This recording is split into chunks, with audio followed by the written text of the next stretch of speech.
Hi, I'm Kaytie Lilley and I run Make, Do and Grow, which is a social enterprise based in Govan. And we have a children's toy shop and secondhand clothes and toys space and a creative workshop in the back. Running the shop on a day-to-day basis and running our creative workshops. So we'd be in there running creative sessions with everything from toddlers to teens, and having a daily influx of local community come in and play with toys in the shop and pick up resources for their kids.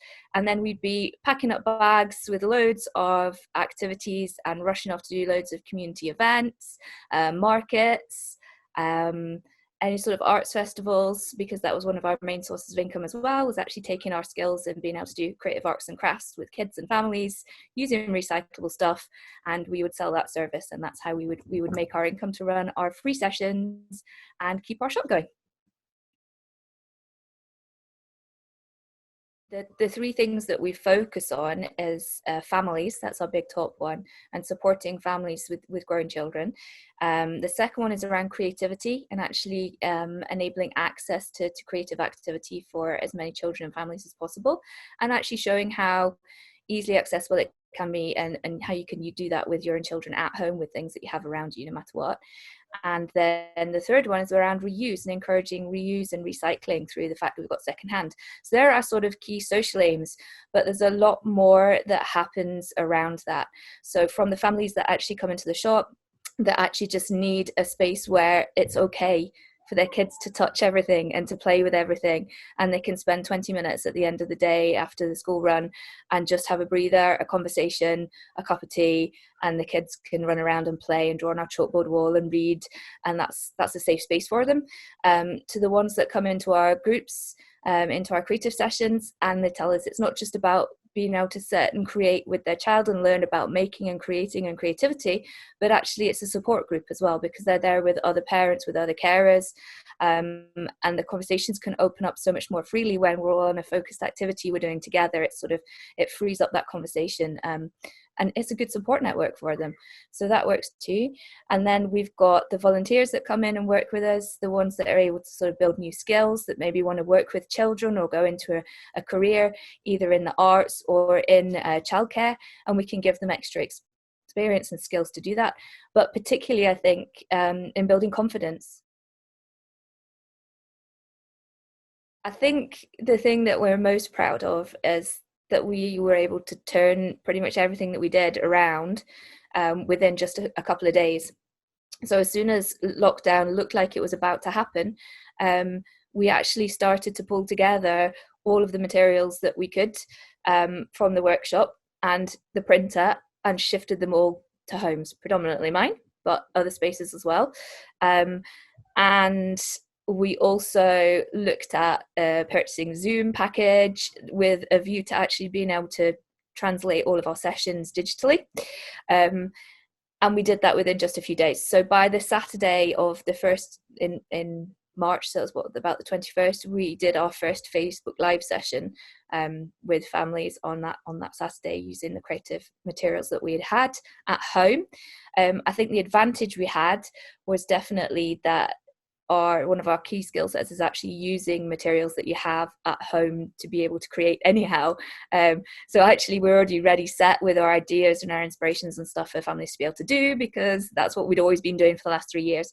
So we quickly moved all of our 3 sessions that we did regularly during the week into online sessions: our Wednesday toddler group, our Thursday afternoon arts and crafts club, and then our Saturday family club. And 2 of those are in Zoom closed rooms, so the children and the families can still see each other, so we still got some of that connectivity. They can still share what's happening during the week. We always start with, what's your favorite thing that's happened this week, what's been not so great, while the kids are still creating and we're talking about what we're making.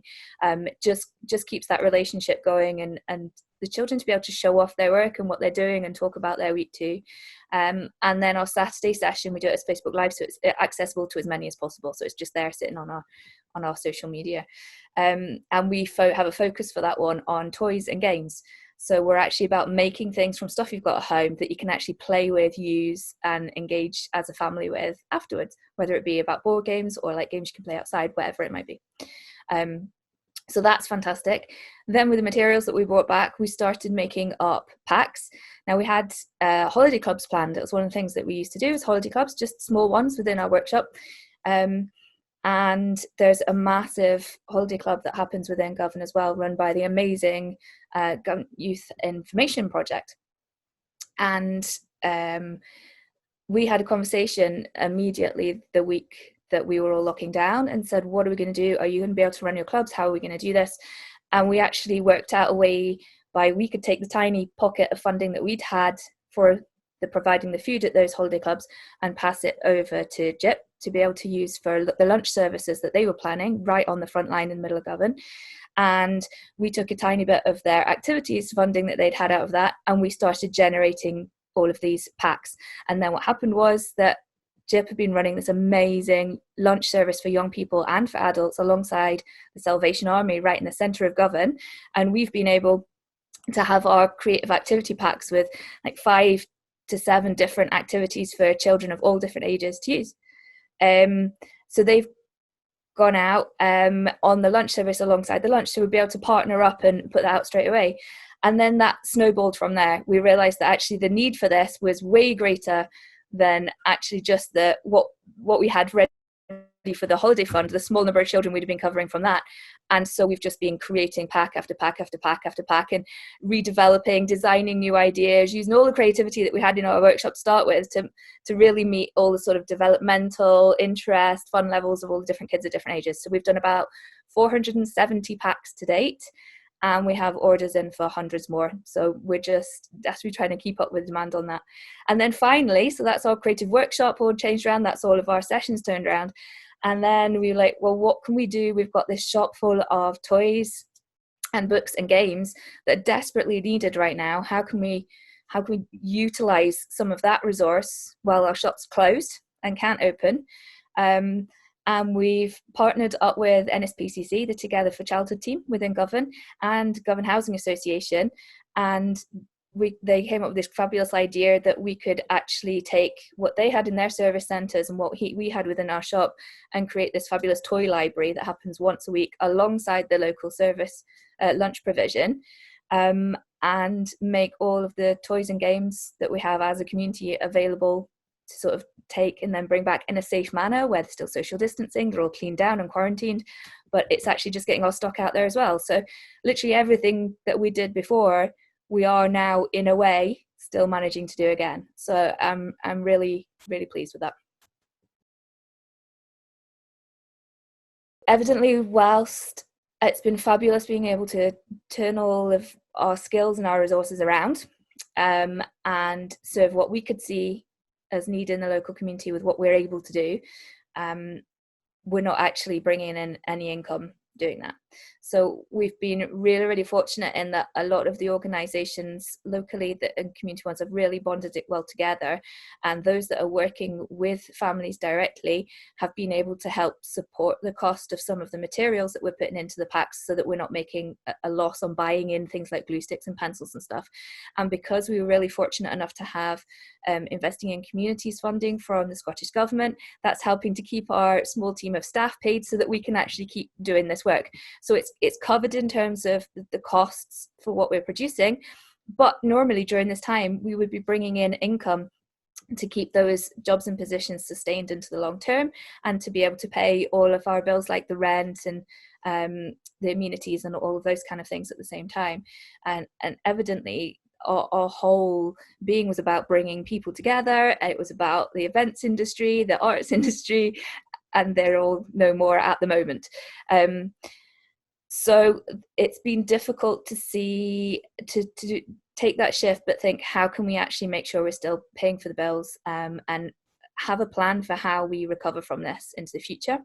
We've also had, how do we actually keep the small team that we've got engaged and able to work? So we had one member of our team only been working for us for a month before this happened, and no access to Wi-Fi whatsoever, not able to connect into sort of Zoom or team meetings or anything at distance. So we've managed to source them a tablet and get Wi-Fi for them in terms of a hub so that they can keep going. We can keep working together and keep doing all the stuff we're doing. But of course, we've got to find the funding and resources for that. We also had issues with the shop itself where the flat above had a boiler leak and the entire contents came through the ceiling of the shop.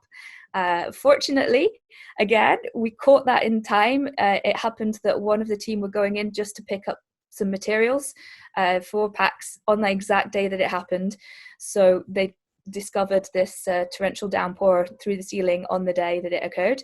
So we were able to get buckets underneath it, and fortunately an emergency plumber, amazing, came out on the same day and got it fixed and stopped for us, and it is now drying out. But it meant that we had some time to try and save what stock we could, and make sure that we could still package up enough quality stuff that hadn't been touched by the downpour to get out to the toy library.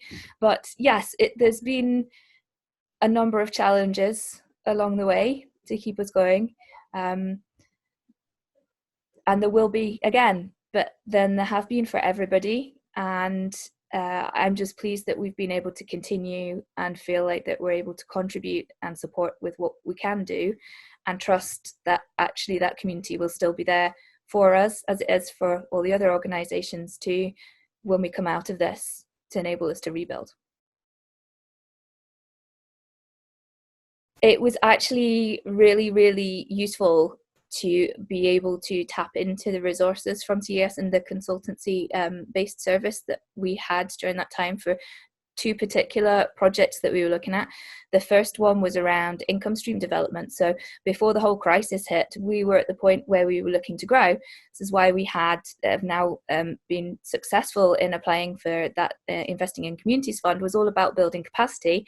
And the reason that we went for that and we were able to go for it was totally and utterly because of the project that we did with CIS, because it looked at where were we now, where did we need to get to in terms of building income streams to the point that we could drive ourselves towards being self-sustaining and not as reliant on grant funding.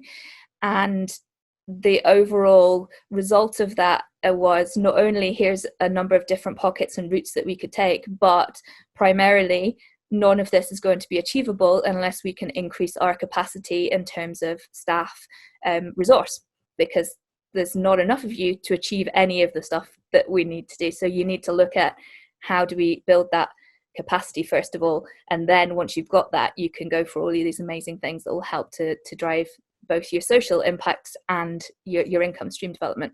And that all came out of the project that we did with CIS, and we took that information and we took that support and everything that we'd done to date as sort of all the data and proof of from our beneficiaries and from our social impact to the Scottish Government funding, and we were successful in gaining capacity funding and to hire a new member of staff to increase that capacity so that we could go for all this good stuff in the project. So it's been a fantastic result for us in terms of the support that we were able to get through that consultancy project.